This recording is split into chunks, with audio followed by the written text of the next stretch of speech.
for the travelers from Kano who were killed in Uromi, Edo State.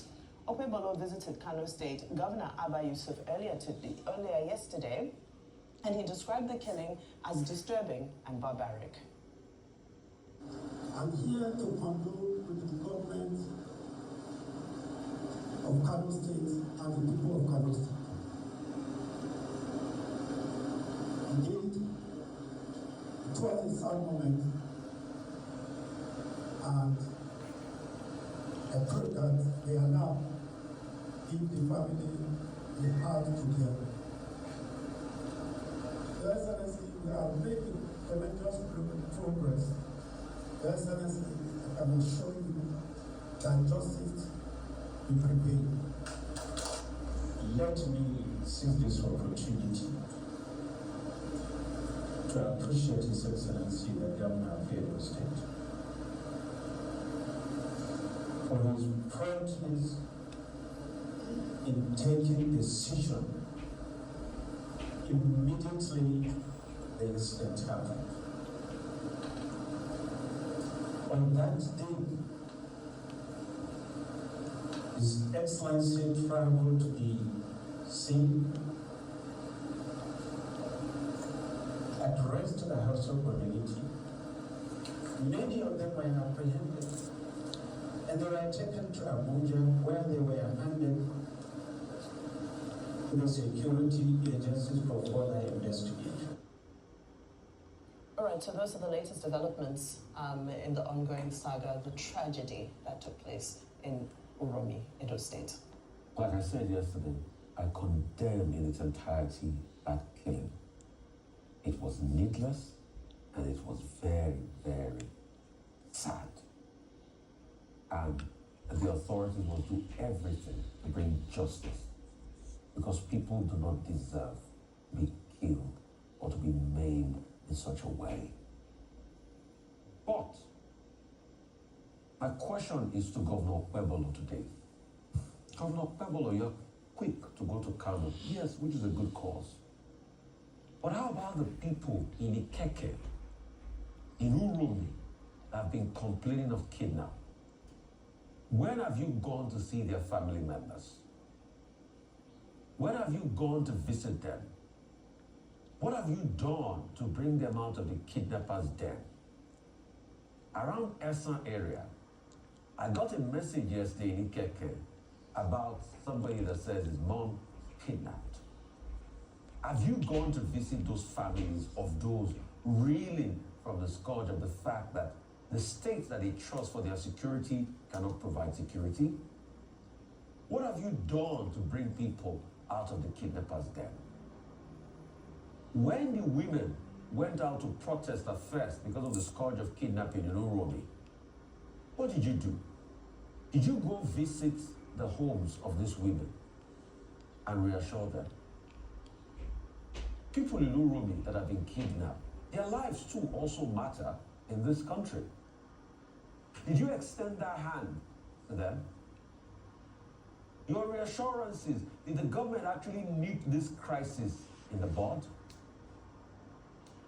So, as you go to Kano, Governor Okpebolo, go to Uromi, go to Irua, go to Uboha, where they said they can hardly do anything, economic activities tampered with. Go to Ubiaja, go to Ikeke, where they just sent me a message that somebody was kidnapped the other day. Let it go across board. And the last point I'm going to make is, we need to stop the killings in this country. Just this morning I was watching and seeing on Daily Post that a community in Benue have been sacked. Killings and maiming. We need to stop this. We cannot build a country this way. And the government must try as much as possible to provide security in parts of Edo and all parts of the country, and Esan land in particular. These people are crying. I get messages every day from Esan people locally and in diaspora about how unsafe their homeland has become with the scourge of kidnappers and killings. Governor Okpebolo also visit Esan land. My commiserations to the family of those hunters killed and lost Like he said he will pay compensation, and I totally condemn the killings of those people. Well, I've written an extended essay on this subject today on the back page of this day newspaper, for which I'm a regular columnist, a weekly columnist every Tuesday. And the piece is titled The Urumi 16 and the Problem with Nigeria. Now, I do not have any problems with Governor Okwewolo visiting Kano State.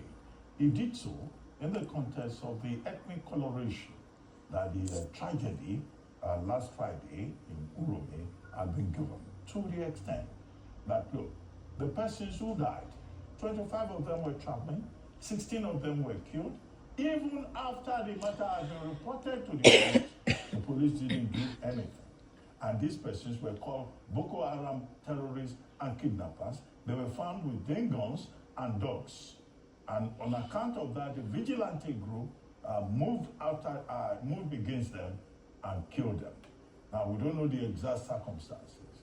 Now, again, this shows you the issue about ethnic profiling, the issue about the freedom of movement in this country, the problem with the right to life under Section 33, the right to the dignity of the human person under Section 34 of the Constitution, 1999 Constitution, the right to be free from discrimination in under Section 42 of the Constitution, the right of freedom of movement under Section 44 of the Constitution. Those persons who were killed, their fundamental human rights were abridged, violated. The role of the police is another matter in this. The same police that got a report, what did the police do? And why has there been no follow-up, concrete action in defending the interests of these people? As we speak, the people of Urumi, we're told, are fleeing their community because of the fear of reprisal killings. We have seen reprisal killings in Benue and other parts of the country. And so what the governor simply did was to visit Kano, visit the governor, visit the people, visit the affected families in the two affected major local governments in that state, to just say, well, the people of Edo State have nothing against the people of Kano State. We all know the story of the Civil War, how reprisal killings, inter-ethnic conflict, snowballed into the blowout and the Civil War of 1967 to 70.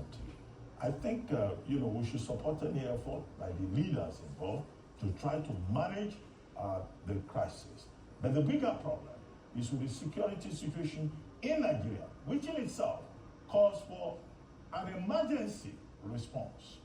Emergency not in terms of, removing elected representatives of the people, but emergency in terms of government taking a more critical look at the security architecture in the country, strengthening security at the state level, state police. I also argue that perhaps we need a national guard rather than the civilization, the abuse of the military in civilian circumstances, even if the Constitution says they can come in aid of civilian authorities. But what we are seeing is that even soldiers, apart from protecting territorial integrity of Nigeria, are now doing police work, all of them at checkpoints. So there are questions to be answered, to be asked. They said these persons from the north were found with guns and that they were hunters. Okay, how would somebody leave Kano State to go and hunt in River State with guns? I raise the question. Do they do fishing with guns or with nets?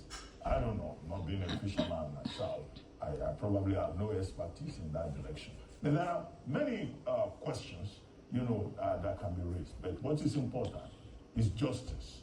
Is the fact that there should be no cover-up and that no Nigerian should be subjected to the danger, to the death that is walking on stilts on Nigerian roads, where when you leave your house in the morning, you could not be sure whether you will return in the evening.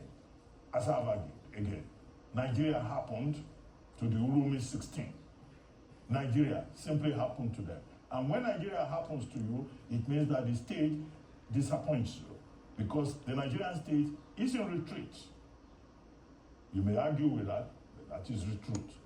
When the state disappoints you, either in terms of security or healthcare or education or in any aspect of life whatsoever, that is the reality. Because the state has been captured by certain elements who are not focusing on the key issues. We commiserate with the orphans, the widows, the mothers who have lost their sons in the two local governments and other places in Kano State on account of Nigeria happening to the 25 travelers on their way to the north for the Eid al-Fitr celebrations last Friday at a place called Urume. Urume, ironically, an important community in Nigeria that produced two prominent persons, Pa Anthony Enahoro and his brother, Peter Enahoro, popularly known as Peter Pan, men who believed in national stability, peace, and progress, only for their community to now be associated with a tragedy that will be remembered for the infamy of its occurrence. I offer my condolences